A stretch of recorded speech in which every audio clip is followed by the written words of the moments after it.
এই যে কেকগুলো আছে কতদিন যাবত উনি নিজেও জানেন না। উৎপাদন মেয়াদ কোনো তথ্য দেওয়া আছে? নেই। এগুলো খেলেই সমস্যা হবে। ডেট নেই।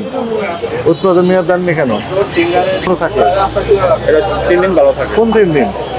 আপনার তৈরির থেকে শুরু করে 3 দিন। তৈরি মানে উৎপাদন থেকে 3 দিন। উৎপাদন কবে এটা? কালকে। কবে? কালকে। গতকাল লেখা আছে? না লেখেন। গতকাল না গত বছর করেছেন? ডেট দেননি কেন? বিএসটি ম্যান্ডেটরি প্রোডাক্ট না? বিএসটি কম্পালসারি, এর লাইসেন্স নিতে হবে এবং উৎপাদন মেয়াদ এগুলো দিতে হবে, এটি আইন, না দিলে এটি অপরাধ। এক কারণেই তো 31শে ডিসেম্বর যে মেয়াদ শেষ তো এটার, 31 ডিসেম্বর মেয়াদ আছে না নেই? নেই। আপনার কি অপরাধ স্বীকার করেন? কি এগুলো তো অপরাধ কিছু হচ্ছে বলেন নাই। তো, কি কি অপরাধ করছেন আপনি? কিছু মালের ডেট